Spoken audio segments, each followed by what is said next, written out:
Welcome back, guys. This week we're going to talk about mass shootings, and we'll try to do it without getting political.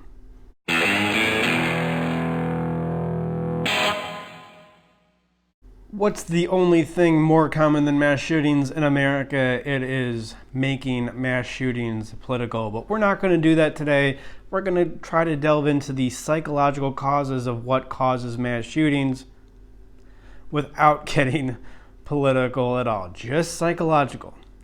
Let's see if we can do this. At first, we would think that, mass shootings happen because these people who do them are mentally deranged. There's something seriously wrong with them. And by seriously wrong, I mean they have an incapacity to reality test.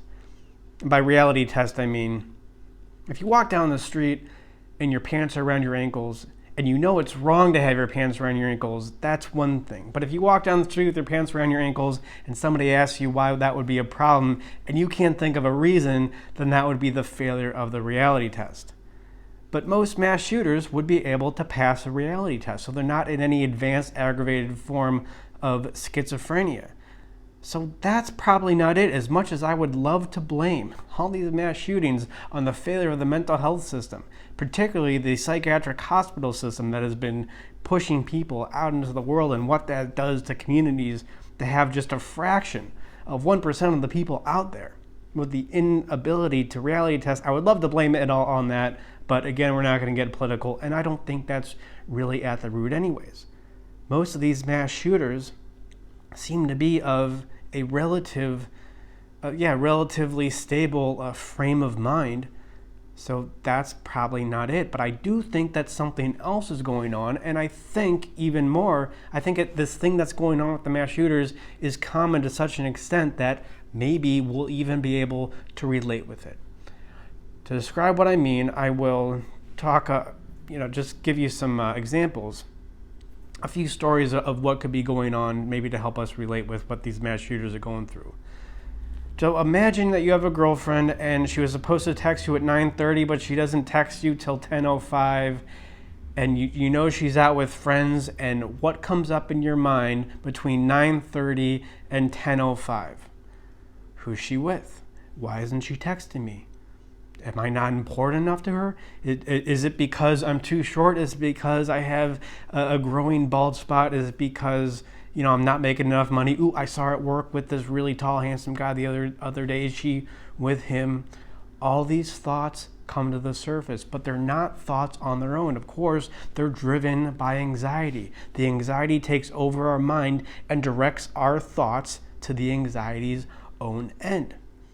Another example would be you go in for a job interview, and it's not one of those typical job interviews. There's 5 stages to the job interview. I've heard they exist. I've never been on one, but I've heard these exist, where there's 5 different stages to the job interview. You make it to the 5th stage, and it's down between you and one other person, and they go with the other person.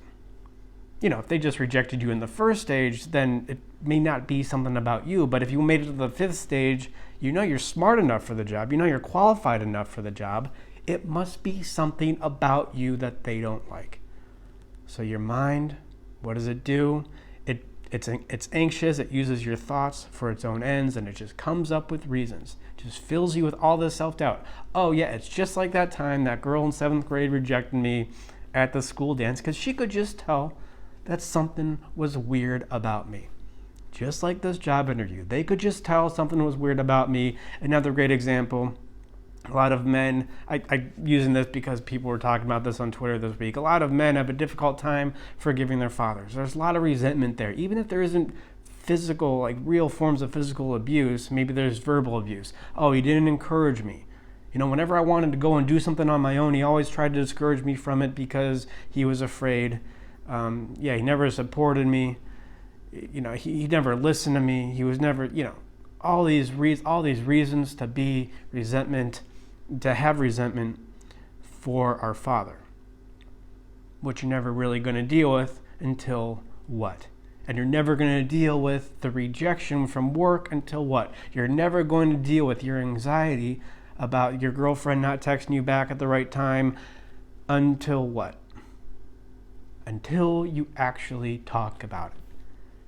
It's been said that the longest distance is between the head and the heart. That's such a lame quotation, but it's true. What we get intellectually, we don't necessarily get emotionally. Socrates was, well, I don't know. He was the first one in Western civilization to realize this.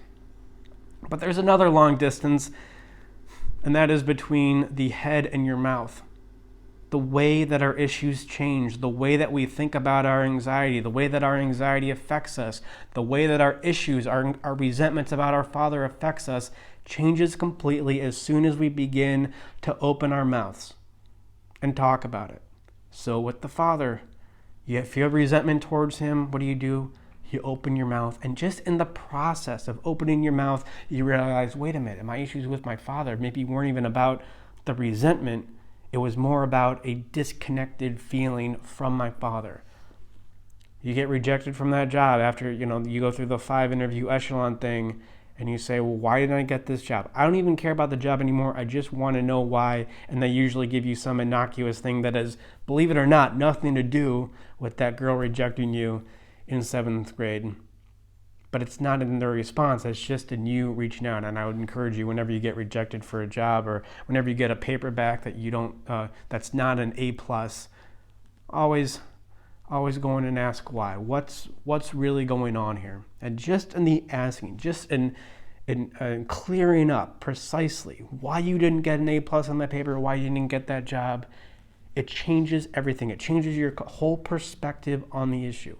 You didn't have perspective on the issue. And it's the same thing when your girlfriend texts you at 10:05 instead of 9:30. It's probably a million reasons. She may be cheating on you. She may not have any respect for you. Or it could be a million other reasons. But it's not in what's actually going on with her. It's in your lack of communication with her or with anybody else. So many of our problems are solved when we talk about them.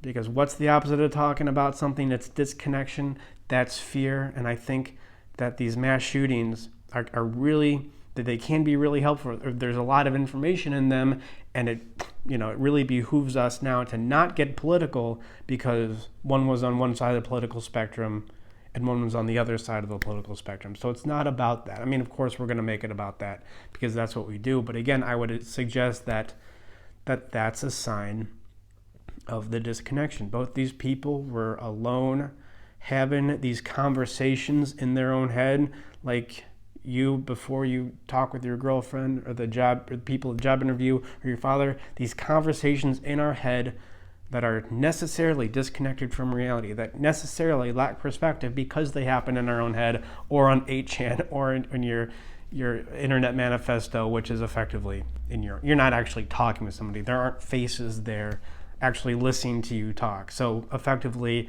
it is in your own head. So it's fear.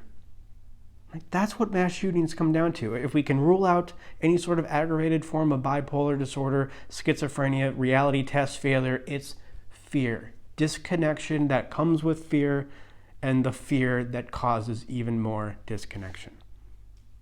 And isn't it interesting? I mean, just for the point of relating with these mass shootings, these mass shooters, what's the reason why we're glued to them right now? What's the reason it's still in the news cycle, even though it only represents a fraction of the total murders all year? What is it? It's fear. The same reason we're glued to these mass shootings and we're thinking, oh, it happens in a Walmart? Oh my God, I go to Walmart. It could happen to me. That's the same reason that caused the mass shooters to do what they did. It's this fear, it's this disconnection. So if we're going to learn anything from these shootings, it's probably not going to be some public policy. Okay, I got a little political there. But it's going to be how we manage our anxiety. But in order to do that, we got to learn what anxiety is, where it comes from, why we feel it, and what happens if we don't manage anxiety in the correct way. All over this YouTube channel, I have tons of explanations on anxiety, how it works, what are the 3 distinct decisions that we can make with anxiety. What happens when we don't make particular decisions with anxiety, and what happens when we do. What it is, how it works, and it all starts, but we can only first become aware of the anxiety when we can reach out and connect with others. So the same thing, the same advice, the same thing that I would say to these mass shooters of what they could do to prevent their mass shooting, I would give the same advice to us, and I do give the same advice to us when we have hysteria over the mass shootings. And I will leave it there. Thank you for watching. Please like and subscribe, tell a friend, talk about these issues. Now, more than ever, the importance of reaching out and connecting. Whatever is going on with you, there's a way that you can talk about it with other people. And if you're not ready for that, totally understandable. That's why we have therapy. animusempire.com/therapy or animusempire.com/group. And we'll leave it there.